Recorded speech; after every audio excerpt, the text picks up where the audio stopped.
നമസ്കാരം. 2026 ജനുവരി 28, 29 തീയതികളിൽ 4 രാശിക്കാർക്ക് ദോഷാധിക്യമുണ്ട്. മിഥുനം, കർക്കിടകം, മകരം, കുംഭം. ഈ രാശിക്കാർക്കെല്ലാം തന്നെ 5-6 ഗ്രഹങ്ങൾ ഡയറക്റ്റായിട്ട് പ്രതികൂലമായിട്ട് നിൽക്കുകയാണ് ഈ ദിവസങ്ങളിൽ. ഇതിൻ്റെ കറക്റ്റ് ടൈമിങ് പറയുകയാണെങ്കിൽ ജനുവരി 27 വൈകിട്ട് 4:44 PM മുതൽ ജനുവരി 29 വൈകിട്ട് 6:30 PM വരെയാണ് ഈ ദോഷാധിക്യം നിലനിൽക്കുന്നത്. പിന്നെ നിങ്ങളുടെ ജ്യോതിഷപരമായ സംശയങ്ങൾക്ക് ദയവായി ഫോൺ വിളിക്കരുത്. വാട്സാപ്പിൽ ബന്ധപ്പെട്ടാൽ ഞാൻ മറുപടി പറയുന്നതാണ്. എൻ്റെ വാട്സാപ്പ് നമ്പർ 9847291363. ദയവായി ഞങ്ങളുടെ ചാനൽ സബ്സ്ക്രൈബ് ചെയ്യുക. അപ്പോൾ ഇതുപോലുള്ള ഈ ദോഷാധിക്യം വരുന്ന ദിവസങ്ങളും പിന്നെ ഗുണാധിക്യം വരുന്ന ഇടിവെട്ട് സൗഭാഗ്യം വരുന്ന ദിവസങ്ങളെല്ലാം വ്യത്യസ്തമായിട്ട് നിങ്ങൾക്ക് കാണാൻ പറ്റും. അതിനായി ദയവായി ഞങ്ങളുടെ ചാനൽ സബ്സ്ക്രൈബ് ചെയ്യുക. മിഥുനം രാശി എന്ന് പറയുമ്പോൾ മകയിരം അവസാന 2 പാദം, തിരുവാതിര, പുണർദം ആദ്യ 3 പാദം.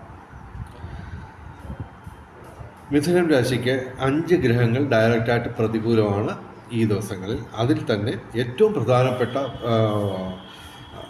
ഈ സ്വാധീനം പരമാവധിയുള്ള ഗ്രഹങ്ങളെല്ലാം തന്നെ ഇവിടെ പ്രതികൂലമാണ്. വ്യാഴം, സൂര്യൻ, ചൊവ്വ, ശനി കൂടാതെ ചന്ദ്രനും മിഥുനം രാശിക്ക് ഈ ദിവസങ്ങളിൽ പ്രതികൂലമാണ്. 12ാം ഭാവത്തിൽ വ്യയസ്ഥാനത്ത്, നഷ്ടസ്ഥാനത്താണ് ചന്ദ്രൻ നിൽക്കുന്നത്. അതുകൂടാതെ സൂര്യനും ചൊവ്വയും 8ാം ഭാവത്തിൽ അഷ്ടമത്തിൽ നിൽക്കുകയാണ്. അപ്പോൾ വാഹനങ്ങൾ സൂക്ഷിച്ച് ഉപയോഗിക്കുക. അതുപോലെ തന്നെ നിയമപരമായ പ്രശ്നങ്ങൾ ഉണ്ടായേക്കാം, കരുതിയിരിക്കുക.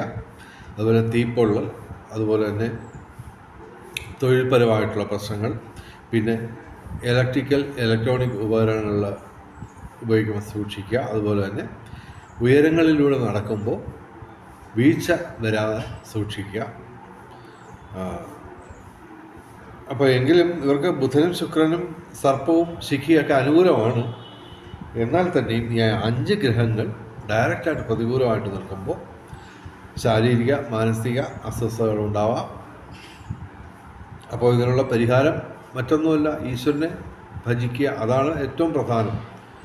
മന്ത്രജപങ്ങൾ, ക്ഷേത്ര ദർശനം, ദാനധർമാദികൾ, അതുപോലെ തന്നെ കർമ്മത്തിൽ പാലിക്കേണ്ട വിശുദ്ധി, ഇവയെല്ലാം പാലിച്ചാൽ തീർച്ചയായിട്ടും ഒരു സംശയവും വേണ്ട, ഈ ദോഷാധിക്യം ഗുണാധിക്യമായിട്ട് മാറ്റിയെടുക്കാൻ പറ്റും.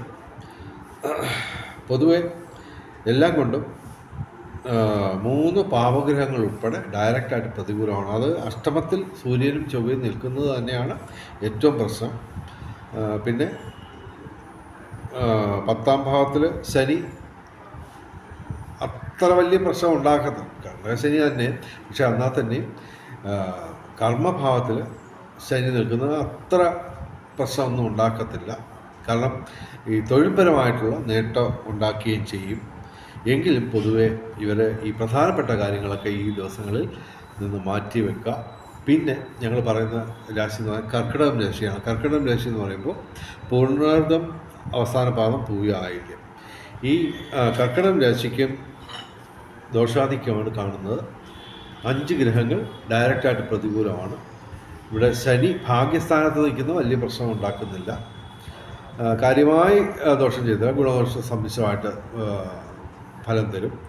എങ്കിലും വ്യാഴം ഇവിടെ 12ാം ഭാവത്തിൽ വ്യയസ്ഥാനത്ത്, നഷ്ടസ്ഥാനത്താണ് നിൽക്കുന്നത്. അപ്പോൾ തീർച്ചയായിട്ടും ഈ ഇൻവെസ്റ്റ്മെൻറ്റുകളെന്നല്ല, പൊതുവെ ഈ പ്രധാനപ്പെട്ട കാര്യങ്ങളിൽ നിന്നൊക്കെ വിട്ടു നിൽക്കുക. കൂടാതെ സൂര്യൻ, ബുധൻ, ചൊവ്വ, സർപ്പം ഇവയൊക്കെ പ്രതികൂലമാണ്. ഇവർക്ക് 7ാം ഭാവത്തിലാണ് സൂര്യൻ, ബുധൻ, ചൊവ്വ ഇവർ നിൽക്കുന്നത്. അപ്പോൾ ജീവിത പങ്കാളിയുമായിട്ട് എന്തെങ്കിലും പ്രശ്നം ഉണ്ടാകാൻ സാധ്യതയുണ്ട്. അതുപോലെ തന്നെ ജീവിത പങ്കാളിക്ക് തന്നെ എന്തെങ്കിലും ശാരീരിക മാനസിക അസ്വസ്ഥതകളുണ്ടാവാം. പിന്നെ സർപ്പം അഥവാ രാഹു ഇവിടെ അഷ്ടമത്തിലാണ് നിൽക്കുന്നത്, 8ാം ഭാവത്തിൽ. അപ്പോൾ ഇവർ എല്ലാ ദിവസവും ശിവക്ഷേത്രത്തിലും സർപ്പപ്രതിഷ്ഠയുള്ള ക്ഷേത്രങ്ങളിലും ദർശനം നടത്തുക. വ്യാഴാഴ്ച മഹാവിഷ്ണുവിന്, ചൊവ്വാഴ്ച മുരുകന്, ബുധനാഴ്ച ശ്രീകൃഷ്ണന്, ഞായറാഴ്ച ശിവന് വഴിപാടുകൾ നടത്തുക. ചന്ദ്രൻ അനുകൂലമാണ്, ഇവിടെ 11ാം ഭാവത്തിൽ ലാഭസ്ഥാനത്തൊക്കെ നിൽക്കുന്നു. എന്നാൽ തന്നെയും അതൊന്നും ഈ ഇത്രയും വലിയ ദോഷാധിക്യമൊന്നും നമുക്ക് അതുവഴി ജ്യോതിഷപരമായിട്ട് മറികടക്കാൻ പറ്റില്ല. എങ്കിലും തീർച്ചയായിട്ടും ഒരു സംശയവും വേണ്ട, ഈശ്വരനുമായിട്ട് ചേർന്ന് നിന്നാൽ ഇതെല്ലാം തന്നെ മറികടന്ന് ഗുണാധിക്യം നേടിയെടുക്കാൻ പറ്റും.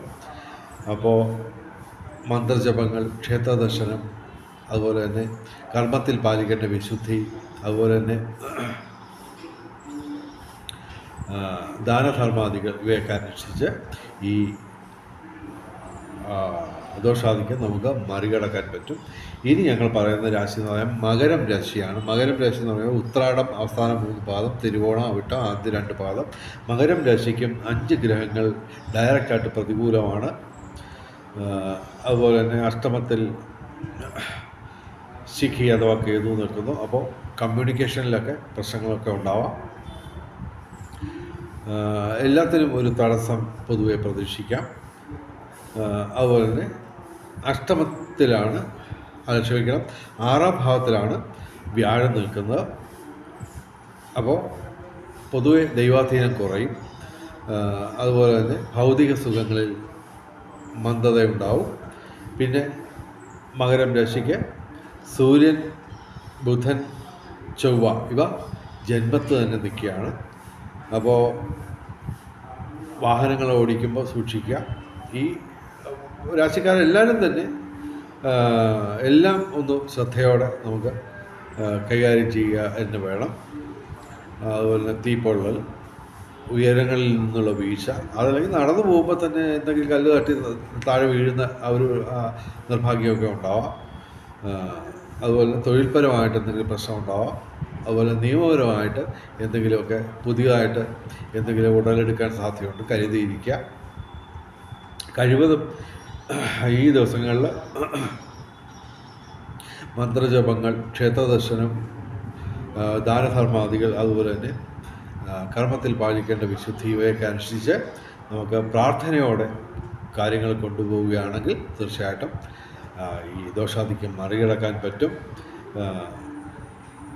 എങ്കിലും ഇവർക്ക് ശനി അനുകൂലമായിട്ട് നിൽപ്പുണ്ട്.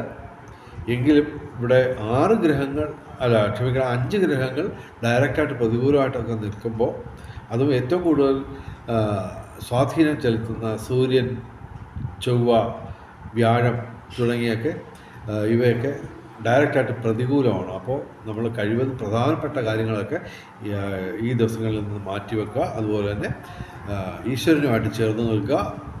പ്രാർത്ഥനയിലൂടെ, നിശ്ചയമായിട്ടും പ്രാർത്ഥനയിലൂടെ നമുക്ക് ഈ ദോഷാധിക്യം മറികടന്ന് ഗുണാധിക്യം തന്നെ നേടിയെടുക്കാൻ പറ്റും. ഇനി ഞങ്ങൾ പറയുന്ന രാശി എന്ന് പറഞ്ഞാൽ കുംഭൻ രാശിയാണ്. അവിട്ടം അവസാന 2 പാദം, ചതയം, പുരുട്ടാതി ആദ്യ 3 പാദം. കുംഭൻ രാശിക്ക് 6 ഗ്രഹങ്ങൾ ഡയറക്റ്റായിട്ട് പ്രതികൂലമാണ്.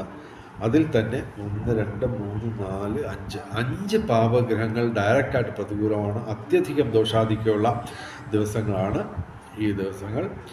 പക്ഷേ വ്യാഴവും ശുക്രനും അനുകൂലമായിട്ട് നിൽക്കുകയാണ്.